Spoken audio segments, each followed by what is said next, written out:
Lo primero, deciros que necesito vuestra ayuda. Ahora tengo como temor, o sin cómo, tengo temor.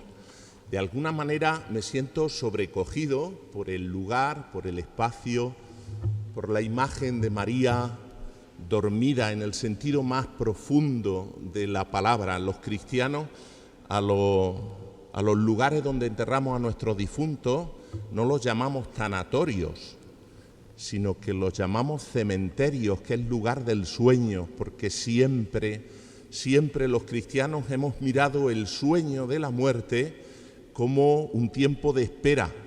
No miramos la muerte hacia el pasado. El mundo pagano mira la muerte pensando en lo que le gustaba, en lo que hacía, con una cierta melancolía. El mundo cristiano mira la muerte hacia el futuro, hacia lo que estamos destinados. María se nos presenta aquí como ese signo de esperanza a la que vimos ayer coronada. Hoy nos permite volver a contemplarla yacente para reavivar nuestra esperanza en que se cumplirá en nosotros lo que ya está cumplido en ella. Y os decía que necesito vuestra ayuda, porque cuando se me pase el miedo, lo más probable es que hable sin cesar. Entonces, si me viniera arriba una tos así suave, pues ya me ayuda y yo ya recojo velas y mañana más, Cuando don Ángel, al que agradezco nuevamente el poder estar aquí ante vosotros, me pidió que le diera como un hilo conductor de la salve, me cogió de sorpresa. Estaba yo en Madrid en otra cosa y me cogió de sorpresa. Y le dije, bueno, vamos a hablar de María en el Evangelio, porque ella es la que es el Evangelio el que nos ayuda a encontrarnos con María verdad. A veces nosotros en nuestra mente tenemos una imagen de Dios que es necesario una y otra vez contrastar con el Dios de Jesucristo que aparece en el Evangelio. Pero nos puede pasar que tenemos una imagen de María que necesariamente tenemos una y otra vez que contrastar con María verdadera que aparece en el Evangelio. Sin embargo, después de decirle aquello, he tenido la oportunidad de seguir pensando en lo que quería compartir con vosotros. Y me vinieron a la mente las primeras palabras del misterio que me conquistaron. O sea, a mí el misterio me conquistó desde las primeras palabras de la María, que dice así: Germanes mies, jo voldria fer certa petició aquest dia, prec vos non en volau deixar, pues tant me mostrau amar. María nos pide expresamente que la acompañemos. Y habría que ser un canalla para abandonar a María en ese momento. Por eso me siento tan identificado con las palabras de las otras Marías y del cortejo que le responden sin tardar.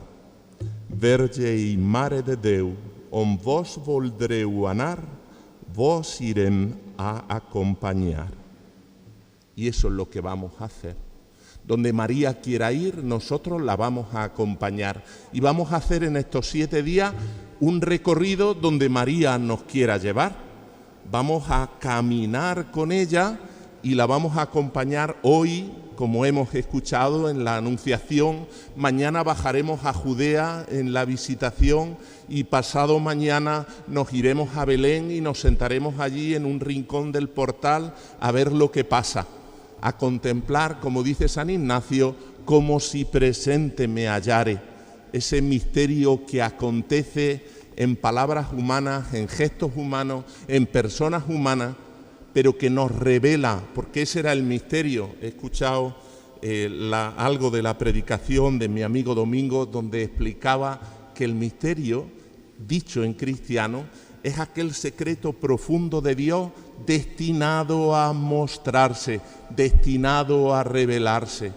Por eso toda la vida de María es en cierto modo un misterio, porque en ella, en la vida de María, se manifiesta el modo de actuar de Dios que si no la tuviéramos a ella permanecería tantas veces oculta. Esa es mi humilde propuesta en estos días. Animaros a que recorramos juntos el camino de María. Luego iremos a Caná, acompañaremos a Jesús que predica por los caminos de Nazaret, como de Galilea, como ella lo acompañó, muchas veces perpleja, sin entender bien aquello que ocurría, pero guardándolo en su corazón. El Señor no nos ha pedido que lo entendamos todo, pero María nos ha enseñado a guardar como las perlas que luego acabarán formando un collar precioso, cada uno de los gestos, cada uno de los momentos que acompañamos a María, cada uno de los momentos en que ella nos enseña, nos presta su mirada para ver a Jesús. Recuerdo cuando San Juan Pablo II escribió una carta sobre el rosario que nos explicó una cosa que una vez que lo han dicho es evidente, pero hasta que no te lo dicen no es. Nosotros pensamos que el rosario es una oración mariana y decimos, ¿verdad? Claro que sí, acabamos de rezar el rosario y es una oración, decimos, a la Virgen. Pero los misterios que se contemplan no son solo de la Virgen, contemplamos los misterios de Jesús. Y entonces San Juan Pablo II nos dice, ¿en qué consiste el rosario? Consiste en pedirles prestado a María sus propios ojos para contemplar como ella la vida de Jesús. Es María la que nos enseña, va a ser nuestra maestra, es María la que nos enseña a mirar a Jesús. Esos ojos que permanecen cerrados durante estos días, pero que nosotros en la salve le decimos, vuelve a nosotros esos ojos misericordiosos, esos ojos de misericordia de María que se conmueven ante nuestra propia miseria, ante nuestra propia limitación, esos ojos con los que nos mira, con una mirada que es sanante. Dicen que uno es más grande cuando su madre lo mira. Los pequeños dicen, mira mamá. Nos vamos a hacer durante estos días un poquillo niños pequeños. Mira mamá, aquí estamos. Durante la representación del misterio hay 2 veces que se utiliza la palabra, esto es un gran misterio. Y lo que es un gran misterio es que estemos reunidos. Uno de Jaén, otros de Elche, otros que han podido venir de otros lugares, y es el Señor quien de la mano de María nos ha reunido para contemplar su misterio, para acompañar su vida. Nos detenemos en las lecturas que hoy hemos proclamado. Hay una primera intervención de Dios por boca del profeta. Pide un signo. La historia tiene que ver con el rey de Israel, un rey temeroso que es incapaz de hacer la voluntad de Dios, porque tiene miedo. También nosotros, por miedo, a veces dejamos de realizar en nuestra vida la voluntad de Dios. Nos gustaría ser buenos, nos gustaría ser santos, pero cuando el ser santo se convierte en un día a día, el miedo nos atenaza y nos paraliza. Mis feligreses dicen aquello, no, si yo siento tristeza cuando veo a alguien dormir en la calle y yo tengo habitaciones libres en mi casa, pero ¿quién se atreve? Claro, ¿quién se atreve? El miedo nos atenaza. Pues este rey no era mejor que nosotros y tenía miedo. Y entonces Dios por boca del profeta Isaías le dice, bueno, pues si tienes miedo pide un signo. Pide que Dios te confirme que esa es su voluntad. Pide que Dios te confirme que Él no te va a abandonar. Pide que Dios te confirme que merece la pena hacer su voluntad. Pero Él no se atreve a pedirlo porque se sentiría más obligado a hacer algo a lo que no está dispuesto a realizar. Y entonces dice, bueno, pues mira, aunque tú no se lo pidas, Dios quiere darte un signo. Y el signo es Emmanuel, Dios con nosotros. Es la doncella que engendra un hijo, por el cual Dios ya nunca estará lejos, sino que Dios estará siempre a nuestro lado. No hay que ser ninguna lumbrera para saber que aquel signo en la historia de Acaz era meramente una promesa solo cumplida en la historia de María. Ella es la doncella. Ella es la doncella que hace posible que se cumpla la promesa del Señor.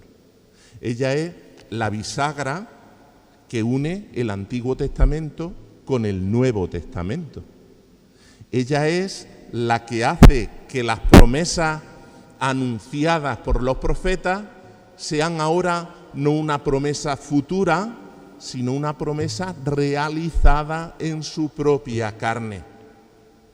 Es ella la que con su sí, el sí de María, que tiene una importancia capital en la historia de la salvación, hace posible que Dios pueda cumplir su palabra. Todavía una cosa sobre ese Emmanuel. Seguramente os acordaréis la primera vez que Dios pronuncia su nombre. Estaba Moisés ante la zarza ardiente que los cristianos vieron siempre como una imagen de María, que contiene el misterio de Dios, arde pero no se consume. María contiene el misterio de Dios, nos muestra el misterio de Dios, pero no se siente dañada por ello, sino al contrario.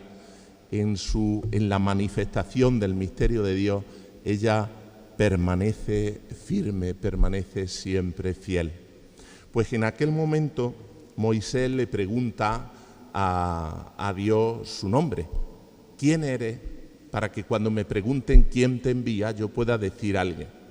Y Dios le contesta con un nombre extraño: yo soy el que soy. ¿Qué significa eso?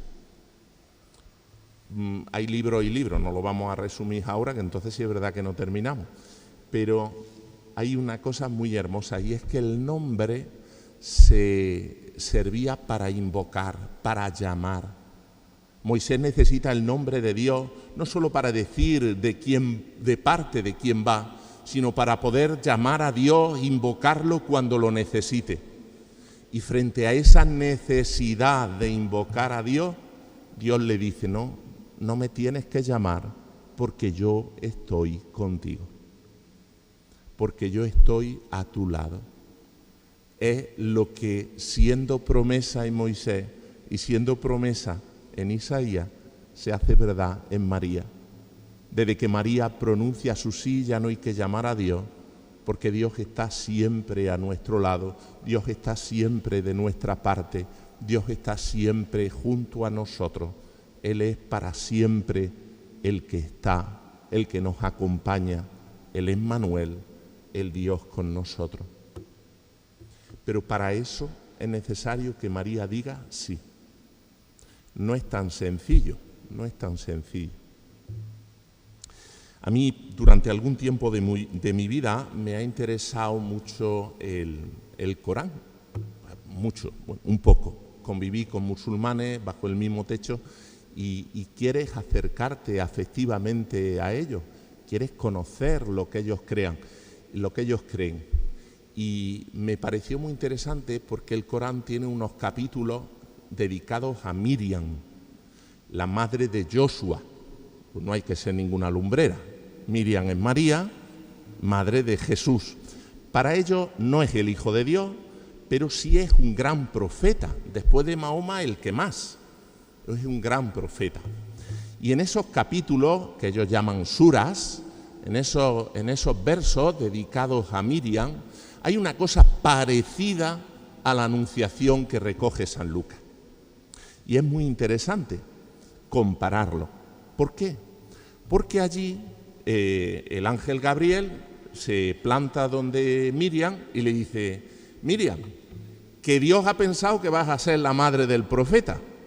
Oye, y María responde igual que en el Evangelio de San Lucas: ¿eso cómo va a ser? Yo no conozco varón, esto no era una cosa que tuviéramos prevista. Y entonces el ángel Gabriel del Corán dice lo siguiente, dice, pues el Altísimo lo ha dispuesto y así se hará. Y se va.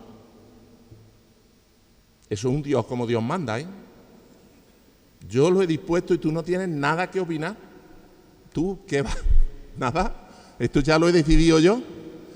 Y cuando volvemos al Evangelio, nos damos cuenta de que el Dios vivo y verdadero no es así. El ángel Gabriel en el Evangelio de San Lucas, aunque es verdad que le da a María una explicación que no sé si aclara o no, pero espera la respuesta de María. Y no se va hasta que María no responde. ¿Vosotros os imagináis? Yo me lo imagino preparando el misterio, todo el cadafal hecho, todo el ese, todo eso, y ahora la niña dice que no canta. O el niño dice que no canta. La María dice que no canta. Y aquí estamos todos, Santa María llena, esperando. Y no se va nadie. No se va nadie. Hay un sermón precioso de San Bernardo, que lo cito de memoria y seguramente leído en San Bernardo es más bonito. Pero a mí es que me encanta.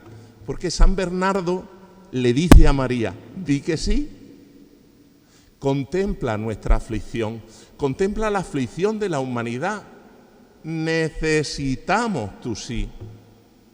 Están todos los siglos pendientes de tu boca, di que sí, María, no nos abandones a nuestra suerte. Pensad toda la historia de la salvación desde el comienzo de los siglos, el cielo y la tierra hechos para ese momento. La Torá, la ley del Señor, Moisés, el Éxodo, los profetas, los sabios de Israel, todos esperan ese momento. Y ahora ese momento está pendiente de la zagala. ¿Sabes lo que quiere decir? Menos mal que dieron con María, porque nosotros más de una vez no le decimos que sí al Señor. Y lo digo con dolor profundo, porque yo que quiero servir al Señor y no otra cosa es responder a la propia vocación, sea lo que sea, que decir el sí, me doy cuenta de que ese sí grande de mi vida está rodeado de tantos pequeños noes como esas camisas de los fumadores que siempre tienen algún pico quemado. Y con dolor lo digo, menos mal que vimos contigo, María, menos mal que el Señor te preguntó a ti, porque tu sí no tiene sombra de ninguna otra cosa. El sí de María es un sí definitivo, que abarca su vida entera, donde no hay ni una sola sombra de no. Y además es un sí a algo que ella todavía no sabe, algo que todavía no conoce, algo que todavía no ha tomado forma. Porque cuando María dice que sí a la encarnación, dice que sí a Belén, claro que sí, pero dice que sí a Jerusalén y dice que sí al Calvario y dice que sí a tantas y tantas cosas que en la vida de Jesús resultan dolorosas para ella y para nosotros en la medida en que ella va ayudándonos a modelar el corazón y a entender que el Dios con nosotros es un Dios tantas veces rechazado en nuestro mundo. Cuando Dios está en el cielo, el que escupe al cielo le cae en la cara. Pero cuando Dios baja a la altura de los hombres y baja gracias al sí de María, el que le escupe a Cristo le llega a Cristo y el que le lanza una bofetada a Cristo le llega a Cristo. Y no puede por más que ser doloroso para aquellos que algo vamos conociendo del amor de Dios, conocer tanta ingratitud como hay en nuestra propia vida. Y sin embargo, el sí de María como el sí de Dios a nosotros es un sí firme, definitivo. Los teólogos antiguos se preguntaban si Dios podía padecer. Y es una pregunta curiosa, porque claro, si Dios es eterno y Dios es, pues cómo va a padecer, cómo va a dejarse afectar por algo que nosotros hagamos, ¿no? Y ahí en esa discusión estaban y resolvieron de la siguiente manera: Dios no puede padecer porque es Dios, pero puede compadecerse, puede participar del sufrimiento humano, y cuando en Jesucristo, en lo más suyo, que es su propio Hijo, nuestro Dios se hace hombre, carga sobre sí, sobre su humanidad, todo el sufrimiento de nuestra tierra y lo compadece, padeciéndolo en su propia carne y cargándolo en su propia cruz. Y eso gracias al sí de María. Por eso el sí de María es el mismo que hace que una espada o 7 espadas le traspasen el corazón. Es el sí definitivo, sin reserva. Nosotros también tenemos la oportunidad en esta tarde de decir nuestro sí. Lo vamos a hacer 2 veces porque ese sí de María, que en latín se dice fiat, en español hágase en mí según tu palabra, en latín no es tan complicado, fiat, hágase en mí según tu palabra, es más largo. Pero es que en hebreo también es muy sencillo de decir, amén. Y vosotros vais a decir amén 2 veces. Una, cuando después de consagrado el pan y el vino yo lo eleve y lo presente como ofrenda agradable a Dios nuestro Padre, y junto con la Eucaristía, Jesucristo vivo y presente entre nosotros, pan vivo y verdadero, ofrezca vuestra propia vida por Cristo, con Él y en Él, a ti Dios Padre omnipotente, en la unidad del Espíritu Santo. Y vosotros vais a poder contestar amén. Y vuestro amén será como el sí de María. Es colocar vuestra vida en esa patena y presentarla como ofrenda agradable a Dios para lo que Dios necesite. Para lo que Dios necesite, sin cálculos ni medidas. Cuentan de uno que fue a casarse y entonces el cura le dijo: ¿quieres a fulanita por esposa en la salud y en la enfermedad, en el sufrimiento y en el gozo, y así amarla y respetarla todos los días de tu vida? Y él lo pensó bien y dijo: sí, no, no, sí, sí, no, no.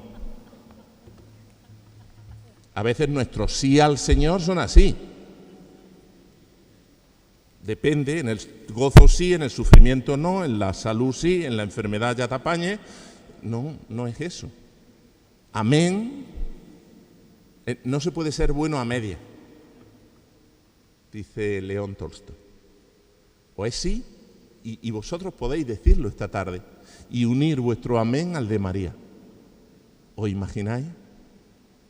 Ser como aquel cortejo de María que dice que donde tú quieras andar, os iremos a acompañar. Pero es que luego vaya a tener oportunidad para decir sí otra vez. Y es cuando os demos la comunión y yo te diga el cuerpo de Cristo. Y no es solo que me digas que el pan es el cuerpo de Cristo, claro que sí. Es que tú lo vas a comulgar, vas a unir tu vida a la de Cristo. Y eso significa en la salud y en la enfermedad, en el sufrimiento y en el gozo. Y vas a poder responder nuevamente, amén. Yo os invito a que cuando lo hagáis con la misma generosidad de María. Y caiga quien caiga. Y sea lo que Dios quiera, que si es lo que Dios quiere, será bueno.